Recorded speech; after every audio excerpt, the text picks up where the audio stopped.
Hello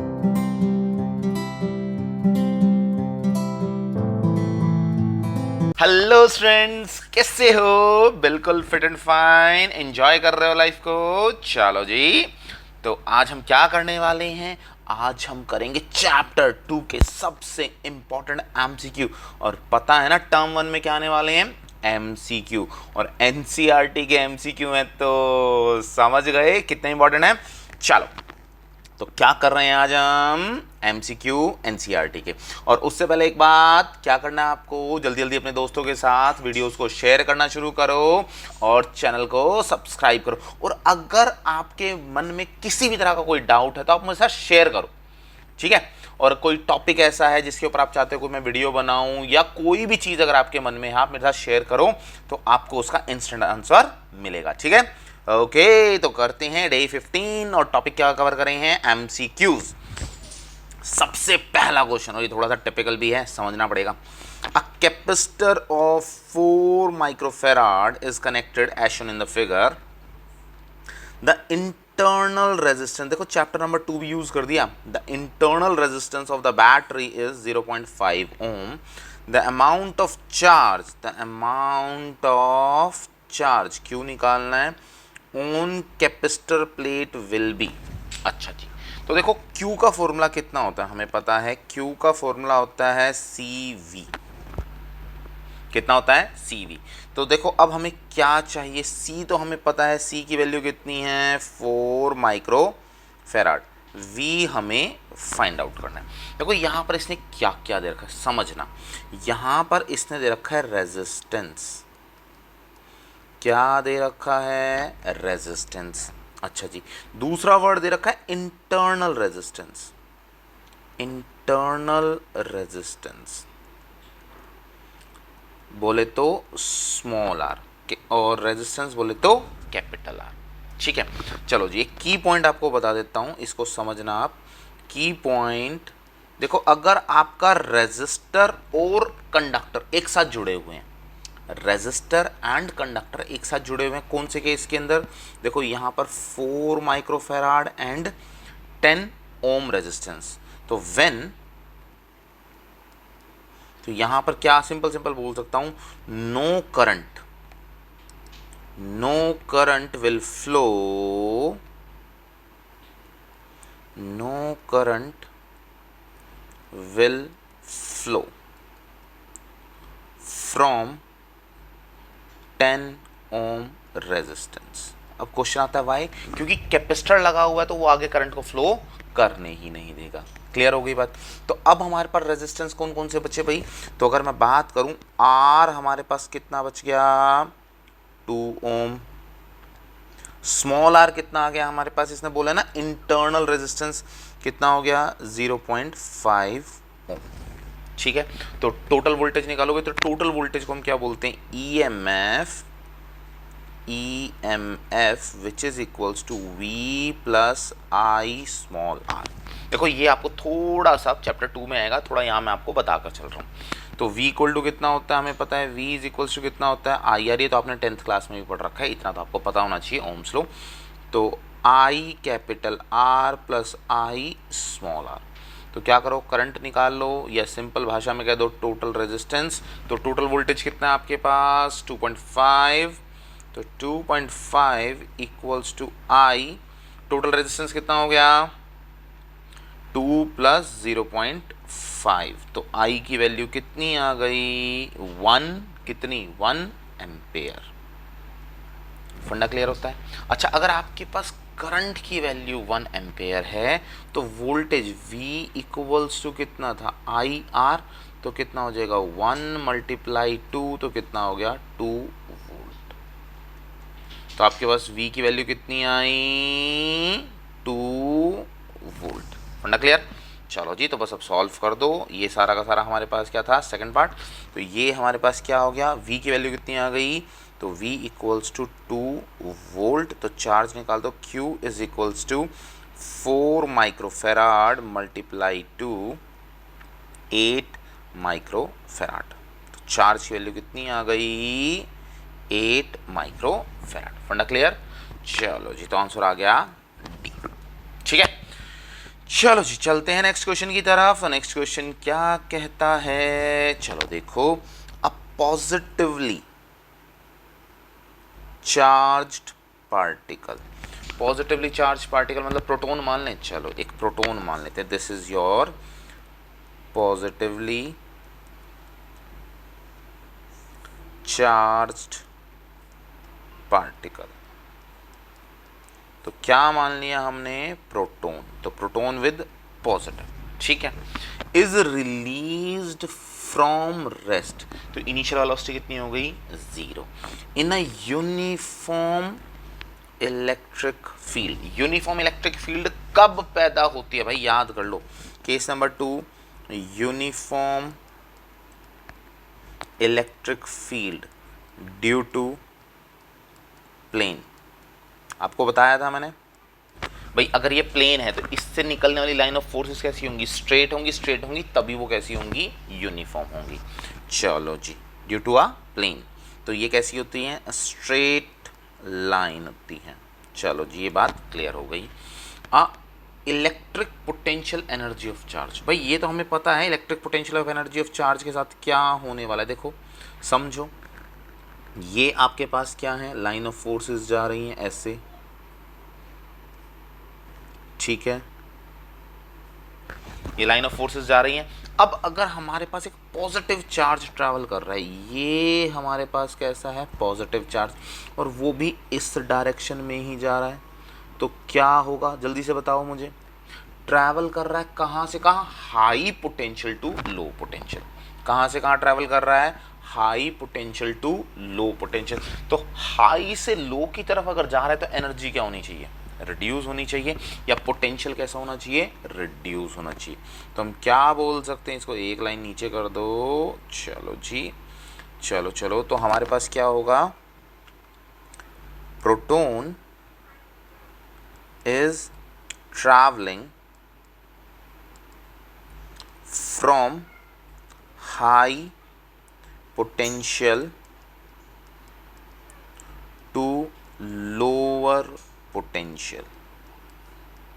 तो क्या होगा भाई, पोटेंशियल क्या होगा, V कैसा होगा, रिड्यूस। फंडा क्लियर होता है, समझ में आती है बात। देखो अब क्वेश्चन को दोबारा पढ़ो, समझ में आ जाएगा। तो क्या बोलता है, अब positively charge particle release from rest, release हुआ रेस्ट से, तो जैसे ही वो रेस्ट से रिलीज होगा तो क्या होगा, इन द डायरेक्शन डेफिनेटली वो ट्रैवल करने वाला है, यानी यूनिफॉर्म इलेक्ट्रिक फील्ड। अगर नॉन यूनिफॉर्म होती तो कैसे ट्रैवल करता, नॉन यूनिफॉर्म होती तो डेफिनेटली उसने स्ट्रेट लाइन तो मूव नहीं करना था, जिस तरफ हमारे पास ज़्यादा होती वैल्यू उस तरफ उसने मूव करना था। The electric potential energy, electric potential energy of the charge remains constant, नहीं भाई, increase because charge move along the field. देखो फील्ड जा रही है नेगेटिव से पॉजिटिव की तरफ, चार्ज भी जा रहा नेगेटिव से पॉजिटिव की तरफ, तो डेफिनेटली कभी भी वो इंक्रीज नहीं करेगी, यस डिक्रीज करेगी, ये तो आ गया, decrease, decrease because charge move along the electric field, बिल्कुल सही। And charge move opposite to field, नहीं भाई, अगर ऑपोजिट टू फील्ड करेगी तो वो टुवर्ड्स हायर पोटेंशियल जाता, फंडा क्लियर। और यही केस क्या होगा, चेंज हो जाएगा नेगेटिव के केस में। अगर यहां पर केस हो जाता आपके पास इलेक्ट्रॉन का, किसका हो जाता, इलेक्ट्रॉन का, तो ये फंडा सारा का सारा क्या हो जाता, चेंज हो जाता, क्योंकि नेगेटिव साइन आ जाता। क्लियर होगी बात। तो क्वेश्चन प्रोटॉन में आ रहा है तो कैसे करना है, और इलेक्ट्रॉन में आ रहा है तो कैसे करना है, क्लियर। ओके, तो क्वेश्चन नंबर 3, फिगर 2.2, ये सारी फिगर 2.2 ही हैं। Figure 2.2 shows some equipotential line distributed in space. चलो जी कुछ लाइन दिखा दी। A charge object is moved, भाई मूव कर रहा है तो क्या कर रहे हो, वर्क डन, समझ लो इसको, यहां पर क्या आएगा, work done, from point A to B. तो वर्क डन का फॉर्मूला क्या होता है भाई, work done A to B का फॉर्मूला होगा work done B minus work done A, यही होता है ना फॉर्मूला। चलो जी, तो क्या पूछता है, work done A to B किस में क्या है, क्या क्या आंसर है, the work done in figure 1 is greatest, work done in figure 2 is least, work done is same figure 1 2 3, work done in figure 3 is greatest then figure 2 but equal to figure 1। अच्छा जी, चलो देखते हैं अब ए से B में कहाँ से कहाँ जा रहा है। ए से बी फर्स्ट फिगर कहाँ से गया, 20 से 40। तो हमारे पास work done first A B कितना हो जाएगा, Q V B minus V A, तो which is equals to Q V B minus V A कितना हो गया, 40 minus 20 which is equals to 20 Q. Work done 1 आ गया। ठीक है जी, चलो जी अब दूसरा कर लेते हैं, कितना आ रहा है, वर्क डन 2 2 2 2, ये भी कहाँ से कहाँ जा रहा है भाई, 20, देखो 10 20 30 40, ये कहाँ पर है, 40 पर है। चलो ये भी सेम ही आ गया। तो वर्क डन सेकंड केस में कितना आ जाएगा, work done A B which is equals to Q 40 minus 20 which is equals to 20 Q. तो ये दो तो सेम आ गए, इसका मतलब क्या है, थर्ड क्या होगा, work done A B which is equals to Q, कहाँ से कहाँ ट्रैवल कर रहा है, ये 20 हो गया, ये 30 हो गया, ये 40 हो गया, भाई सेम आ गए। तो क्या हो गया हमारे पास, 40 minus 20 which is equals to 20 Q. तो from 1 2 and 3 work done 1 is equals to work done 2 is equals to work done 3, all are same. फंडा क्लियर। चलो जी, तो ऑल आर सेम किस में आ गया हमारे पास, ऑप्शन सी। क्लियर। ओके, तो चलते हैं नेक्स्ट क्वेश्चन की तरफ। नेक्स्ट क्वेश्चन क्या कहता है, एंड द इलेक्ट्रोस्टैटिक पोटेंशियल मतलब V ऑन द सरफेस, याद रखना V inside the body and on the surface कैसा होता है, हमेशा same, of a charge conducting sphere is 100 volt. अच्छा, V की वैल्यू इसने कितनी दी हमें, V equals to 100 on the surface which is equals to inside the body. ये फंडा क्लियर हो गया। चलो जी, अच्छा, 2 स्टेटमेंट्स आर मेड। चलो जी, 2 स्टेटमेंट ये हमारे पास बना रहा है। चलो जी, बना दी इसने, कोई दिक्कत नहीं है। Eight any point inside the sphere electric intensity is 0। देखो ये तो वैसे ही देख के ही समझ में आ रहा है, इसने कहा at any point inside the sphere E equal to 0। तो S1 क्या हुआ भाई आपके पास, E equals to 0 inside the body. बात कैसी है, बिल्कुल करेक्ट है, बात कैसी है, करेक्ट है।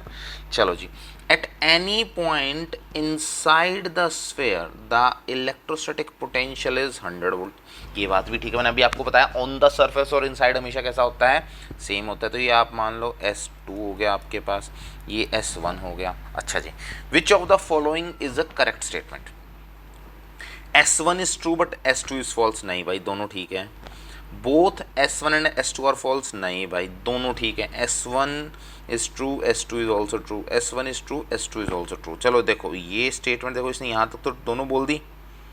अब देखना है who is the cause and who is the effect. S1 is the cause of S2, both the statements are independent. नहीं भाई, इंडिपेंडेंट कैसे होगा, हमें पता है, रिलेशन पता है।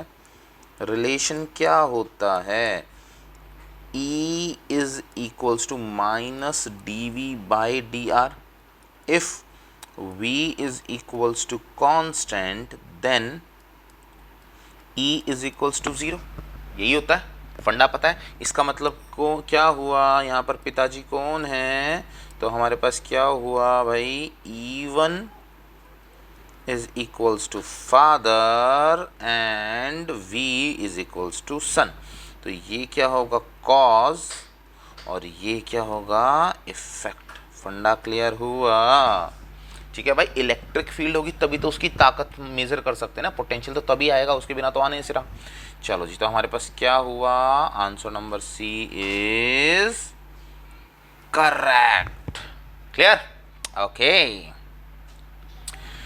चलो चलते हैं next question. Equipotentials at a great distance, at a great distance, मतलब बड़ी दूर दूर दूर दूर, दूर बहुत दूर हैं, form from a collection of charges, मतलब कलेक्शन ऑफ चार्ज की वजह से बड़ी दूर दूर दूर दूर हैं, whose total sum is not zero, चलो जिसका सम जीरो नहीं है, वैसे तो किसी का भी नहीं होता, आर अप्रॉक्सीमेटली स्फेयर, प्लेन, देखो ये तो बनता ही नहीं है, पैराबोलाइड, एलिप्स भी नहीं बनता, बनेगा कौन? अब देखो जब सम जीरो नहीं है और सारी अलग अलग डायरेक्शंस में बैठे हैं, तो अभी मैंने आपको बताया प्लेन की वजह से क्या बनता है, ओनली वन डायरेक्शन बनती है और वो भी हमेशा यूनिफॉर्म बनती है, ठीक है। जबकि स्फेयर की वजह से क्या बनेगा, हर जगह पे बनेगा, मैं इधर चला के उधर चला, ऐसा ही होता है ना, जाने कहाँ मैं किधर चला, तो ये हमारे पास क्या होगा, तो आंसर क्या हो जाएगा इसका, स्फेयर। फंडा क्लियर? ओके, नेक्स्ट क्वेश्चन, अरे वाह, अ पैरेलल प्लेट कैपेसिटर, देखो फिगर से कुछ समझ में आ रहा है आपको, कौन डिवाइड हो रहा है, डी। मैंने आपको पहले भी बताया था कि जो पिछली वीडियो थी जब मैंने आपको एक क्वेश्चंस करवाए थे कि जब डी डिवाइड होता है तो किस में होता है, सीरीज में, एरिया डिवाइड होता है तो किस में होता है, पैरेलल में। लिख देता हूँ चलो आपके लिए, तो डी जब भी चेंज होगा,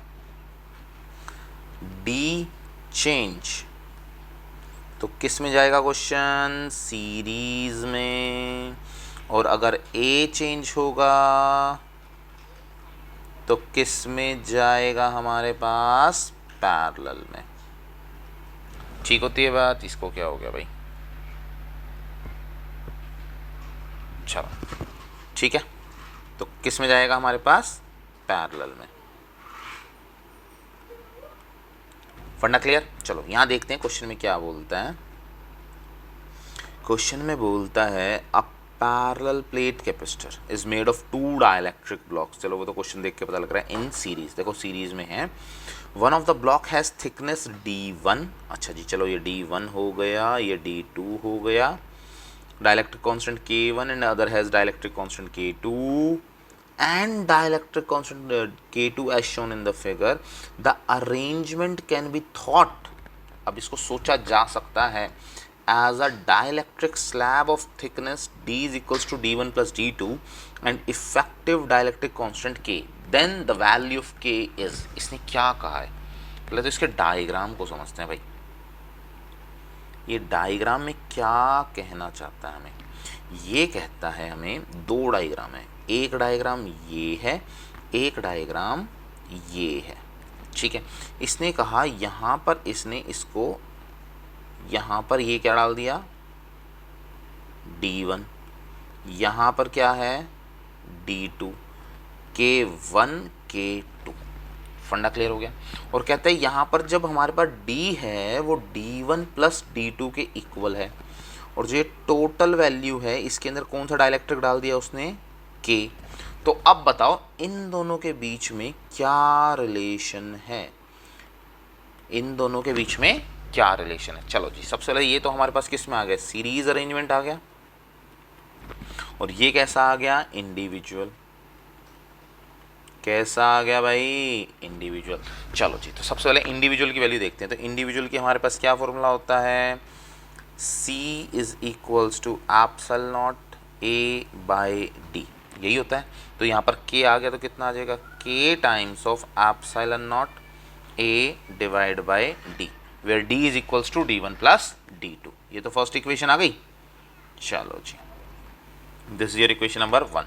अब क्या है हमारे पास, सीरीज को सॉल्व करना है, चलो सीरीज को सॉल्व कर दो, तो 1 by CS is equals to 1 by C1 plus 1 by C2, चलो जी तो 1 बाई C1 कितना हो जाएगा, 1 बाई C1 की वैल्यू कितनी हो जाएगी, K1 epsilon not A, area remains the same, और ये कितना आ गया D1, plus 1 by K2 epsilon not A divide by D2, D1 और D2 कहाँ चले गए, ऊपर, तो क्या इक्वेशन बन गई हमारे पास, एप्सिलॉन नॉट A कॉमन निकाल लो, 1 by epsilon not A common, ऊपर कितना आया D1 by K1 plus D2 by K2, clear.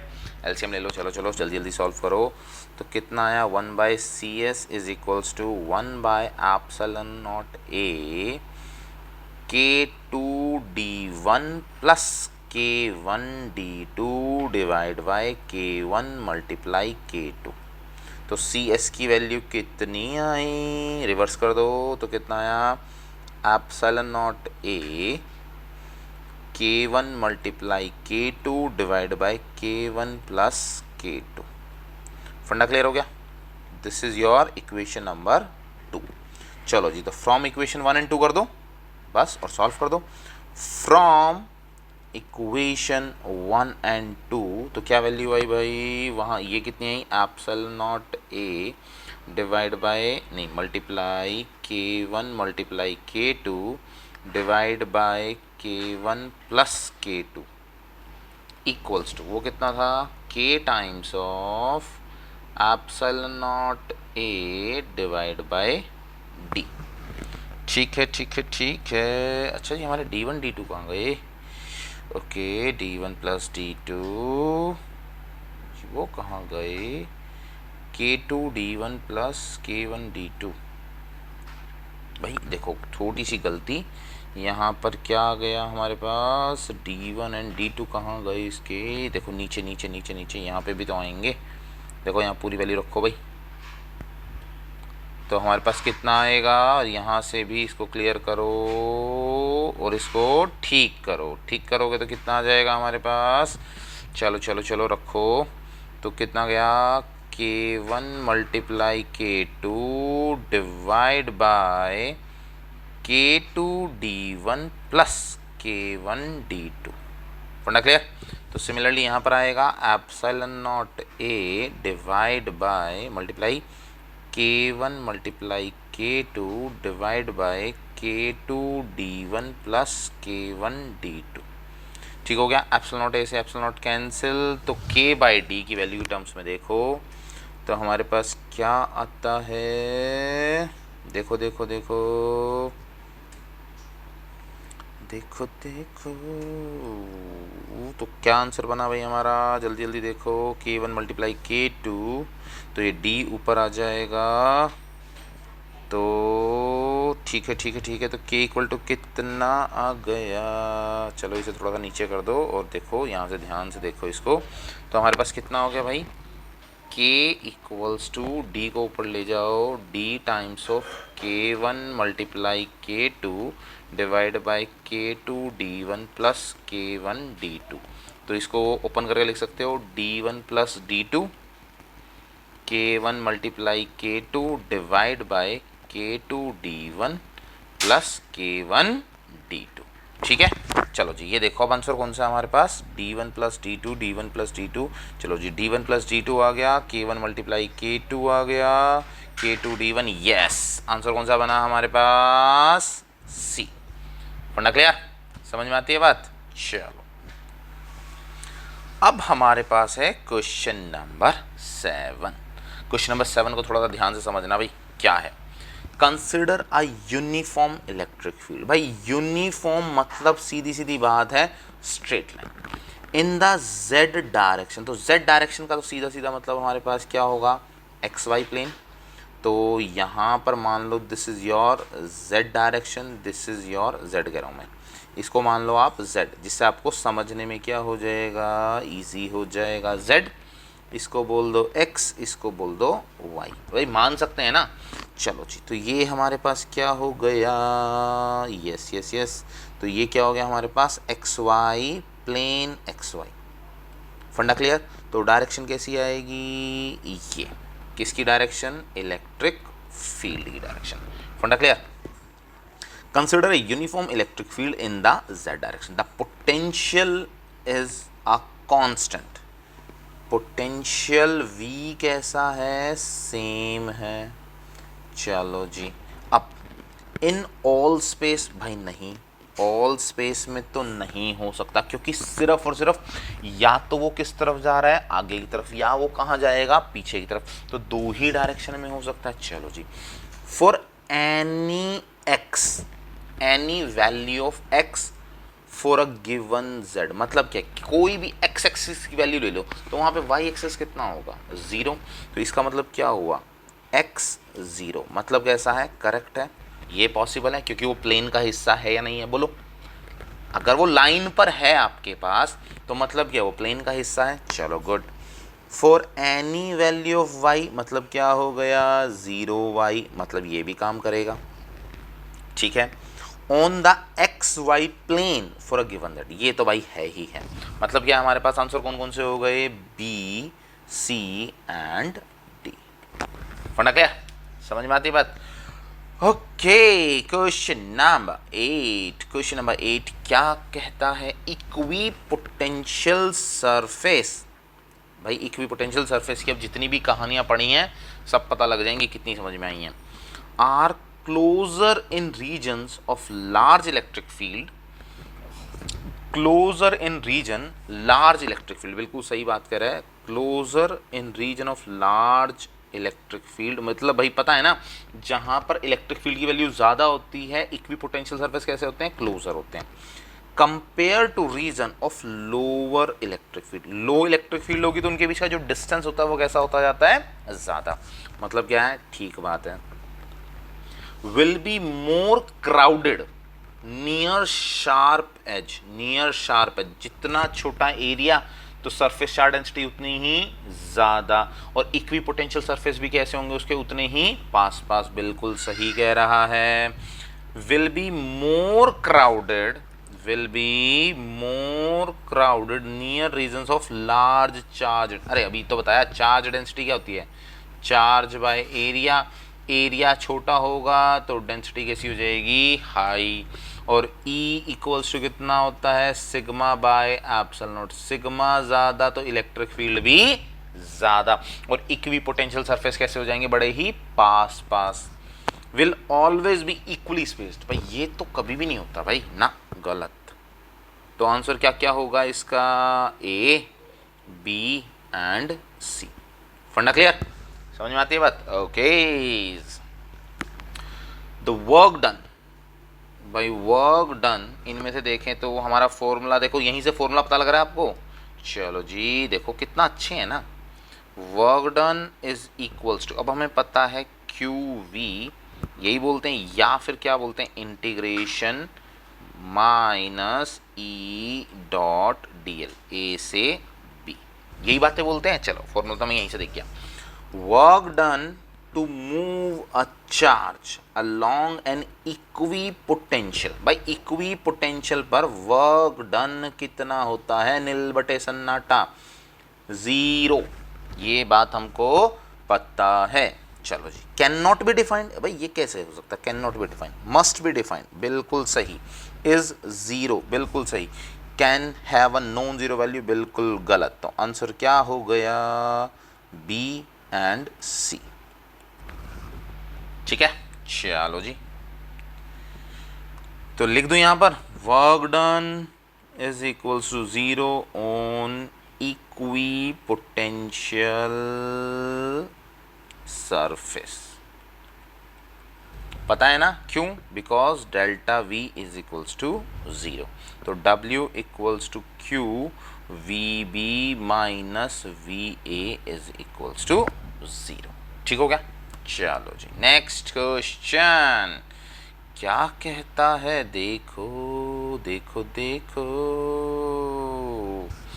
चलो चलो चलो चलो चलो देखते हैं। इन a reason of constant potential, मतलब V इक्वल्स टू कांस्टेंट हो गया तो डेफिनेटली E इक्वल टू कितना होता है भाई, minus D V by D R, तो विच इज इक्वल्स टू 0। भाई कांस्टेंट का डेरिवेटिव कितना होगा, 0 होगा। The electric field is uniform, नहीं होगा ऐसा। अच्छा जी, उसके बाद क्या बोलता है, द इलेक्ट्रिक फील्ड इज 0, बिल्कुल ठीक है। There can be no charge inside the region, this is a possibility, मतलब चार्ज होगा तो भी आपके पास पोटेंशियल क्या होगा, कांस्टेंट। और अगर वो सरफेस पर कैलकुलेट कर रहा है, देखो सी केस सी देखना भाई, अगर हमारे पास चार्ज है, if charge is inside the body, then V equals to constant electric field is equals to 0. पहला. Second, if charge is on the surface of the body, तो हमारे पास क्या होगा, V equals to constant electric field not equal to 0, क्योंकि surface से वो शुरू हो जाती है.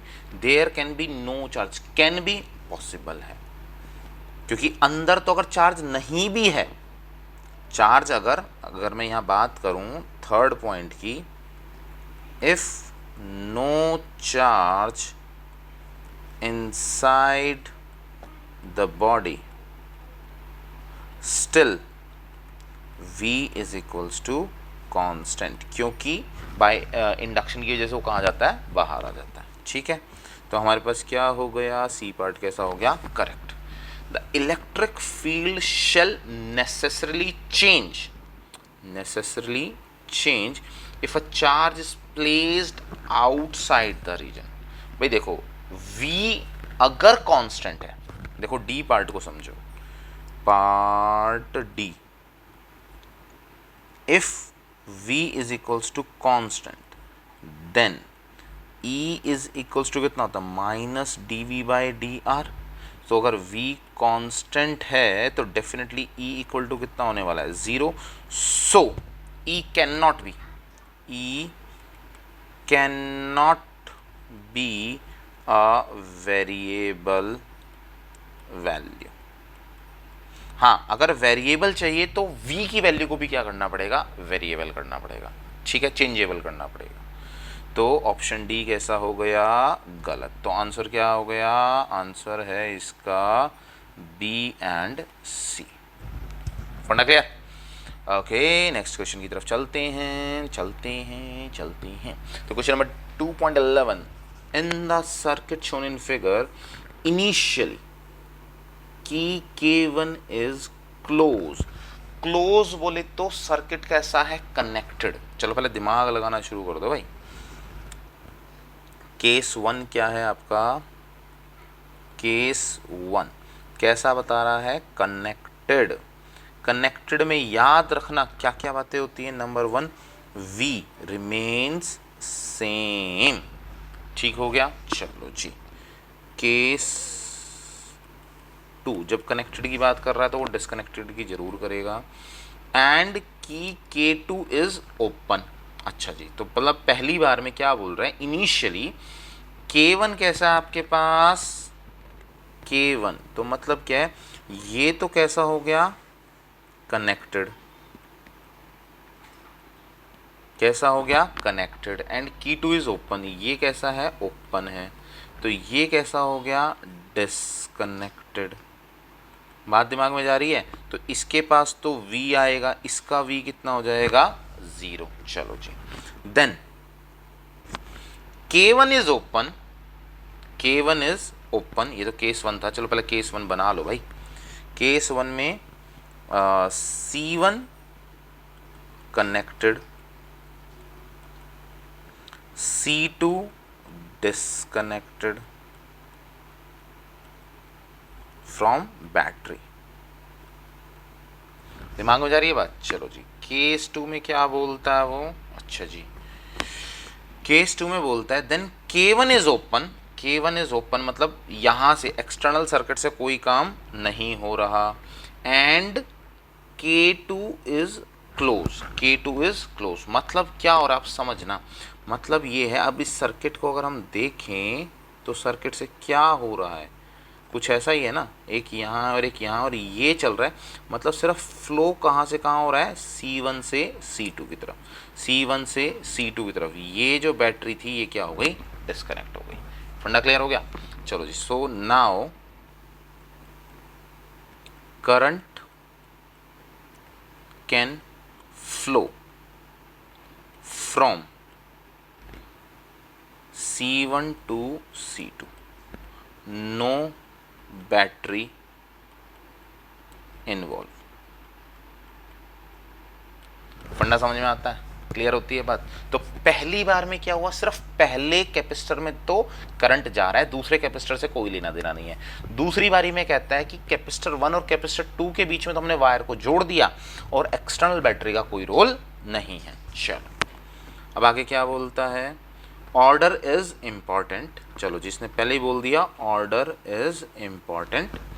Take Q1 dash and Q2 dash as charges on C1 and C2 and V1 and V2 as voltage respectively। देखो हमने इनिशियली मतलब क्या ले लिया, इनिशियल चार्ज कितना ले लिया Q1 डैश, इसका कितना ले लिया Q2 डैश, इसका पोटेंशियल कितना ले लिया V1, इसका पोटेंशियल कितना ले लिया V2। इसने बोला है तो V2 ले लो, ठीक है। चलो जी अब क्या बोलता है, then charge on C1 gets redistributed such that V1 should be equals to V2। मतलब चार्ज 1 क्या होगा, अब क्या होगा देखो, केस 1 में सिंपल हो गया, अब केस 2 में जो भी होना है, क्योंकि जब ये दोनों क्या हो गए आपस में कनेक्टेड हो गए, C1 and C2 is connected. देखो अब समझो इसे, आंसर को समझो।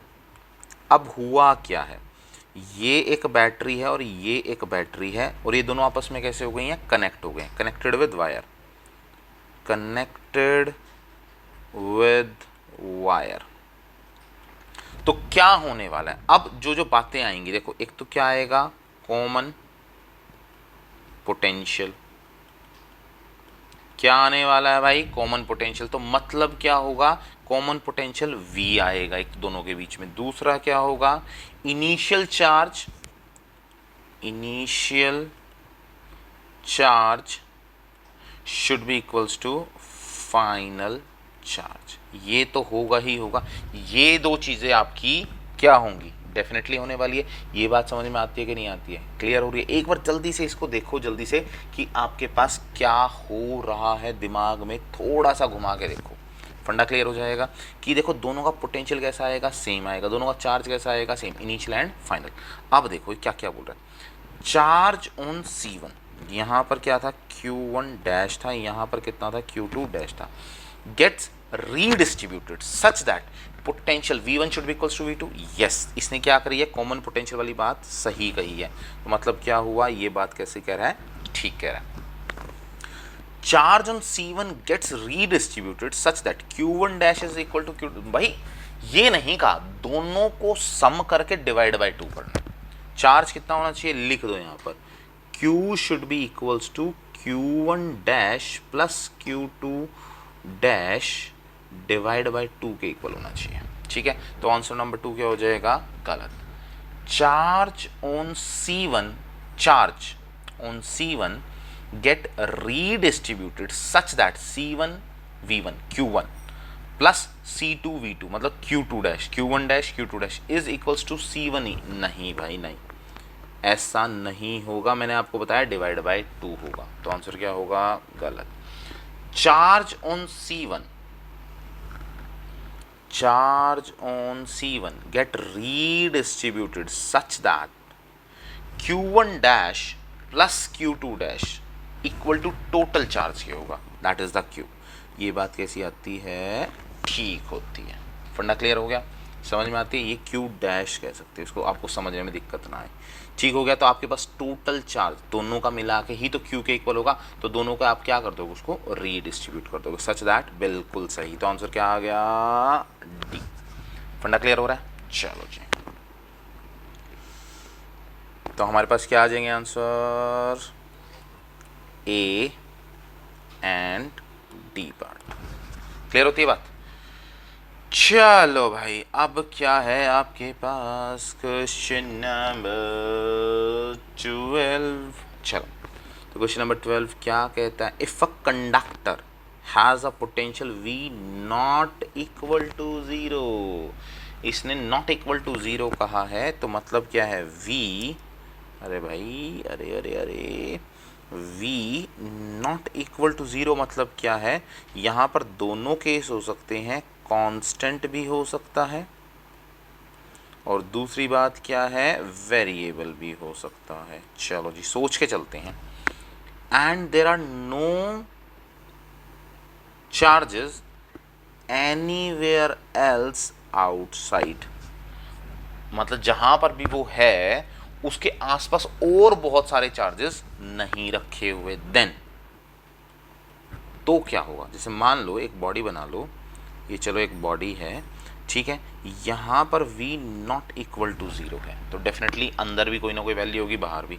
तो इसका मतलब क्या, और जो ये बाहर है यहाँ पर कोई चार्ज नहीं है, charge equal to 0, charge equal to 0, charge equal to 0, charge equal to 0, ठीक है। तो चार्ज कहाँ हो सकता है, यहाँ पर तो हो सकता है ना, जिसकी वजह से ये होगा, ठीक है। अंदर भी, चलो जी, there must be charges on the surface और इनसाइड, दोनों में से एक तो जरूर होगा। देखो अब इस बात को समझो भाई, या तो there must be charge on the surface, बिल्कुल सही, और इनसाइड इटसेल्फ, बिल्कुल सही, इन दोनों में से एक चीज तो होगी ही होगी। अगर हमने मान लिया चार्ज कहां पर है, बाहर है, there can not be any charge, there can not be any charge in the body of the conductor. अगर मान रहे हो चार्ज कहां पर है, बाहर है, तो अंदर नहीं होगा, अंदर है तो बाहर नहीं होगा, तो ठीक है। There must be charge only on the surface, नहीं भाई, ओनली ऑन द सरफेस तो नहीं मान सकते, ना ही ओनली इनसाइड मान सकते। हम क्या मानेंगे, या तो वो बाहर है या फिर वो अंदर है, क्लियर है। और अगर अंदर कोई चार्ज ना भी हो, अंदर जैसे मान लो there can not be any charge in the body of the conductor, अगर वो अंदर नहीं भी है तो भी हमारे पास क्या होगा, v नॉट इक्वल टू 0 आएगा ही आएगा। तो हम क्या बोलेंगे, आंसर क्या बना इसका, A एंड B। पढ़ना क्लियर, ओके। नेक्स्ट क्वेश्चन को चलो जी ऊपर शिफ्ट कर लेते हैं, चलो चलो चलो चलो चलो, ओके। क्या बोलता है नेक्स्ट क्वेश्चन, देखते हैं। नेक्स्ट क्वेश्चन बोलता है, a parallel plate capacitor, a parallel plate capacitor is connected to a battery, connected to a battery as shown in the figure. Consider two situations, दो situations को आपको consider करना है।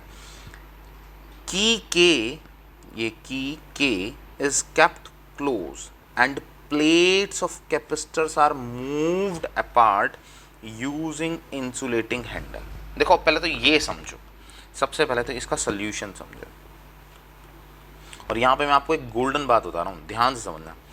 ये आपके पास एक पैरेलल प्लेट है, ठीक है।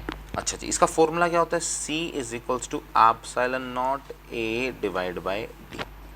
इसने क्या कहा है, हमने उसको पकड़ के खींच दिया। चलो जी, ये तो ये था, इसका डिस्टेंस कितना था D, इसका एरिया कितना था A।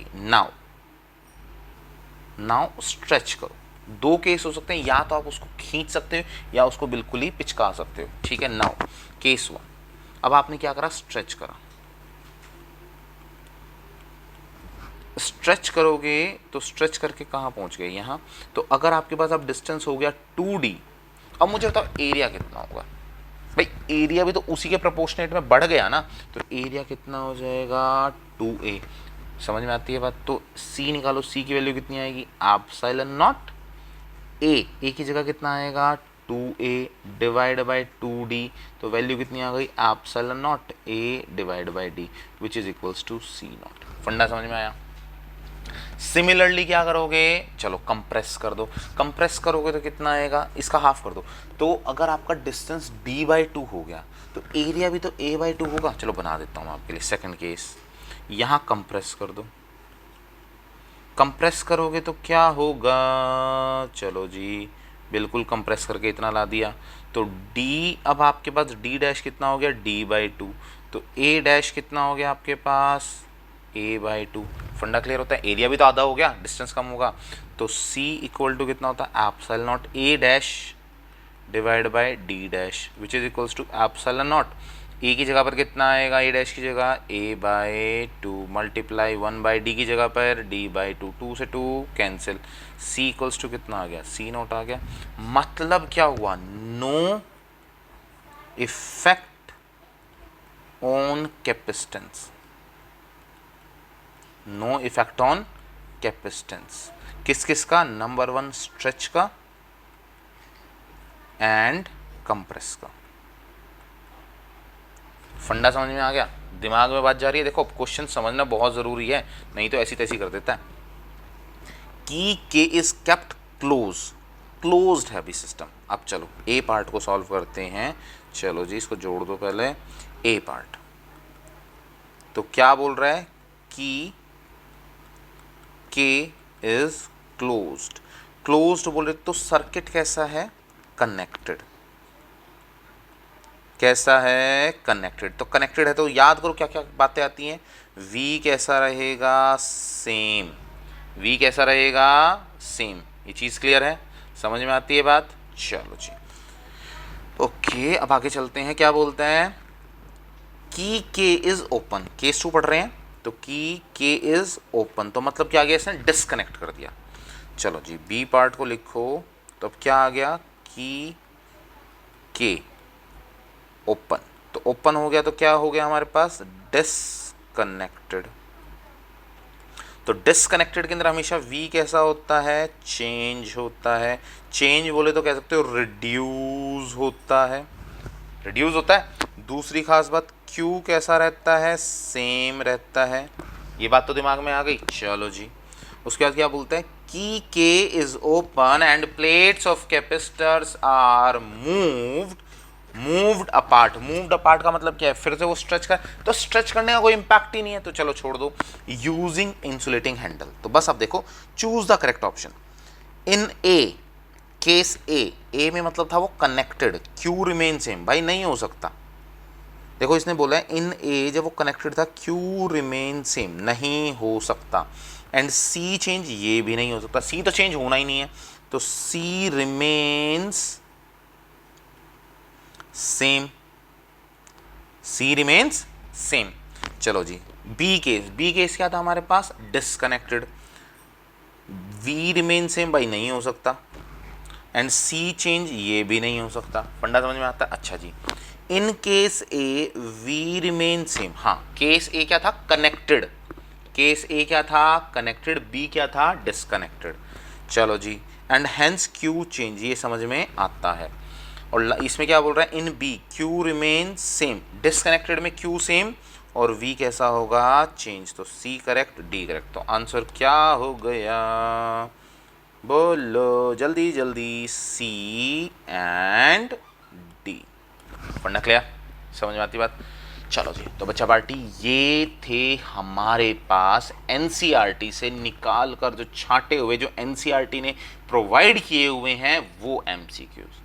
ठीक है, तो यहां पर आज हमारा चैप्टर नंबर 2 खल्लास। ठीक है, तो बस अब अपने दोस्तों के साथ इसको शेयर करो, और कोई भी अगर आपकी क्वेरी आती है तो मेरे साथ आप क्या करो, उसको भाई कंसल्ट कर लो, बात कर लो। और अगर चाहते हो तो अपना टेलीग्राम ग्रुप में आ जाओ, टेलीग्राम ग्रुप में आप और हम मिलकर बात करते हैं। और कोई भी अगर आपको क्वेश्चन में दिक्कत आ रही है, किसी कॉन्सेप्ट में प्रॉब्लम आ रही है, तो मैं हूं ना।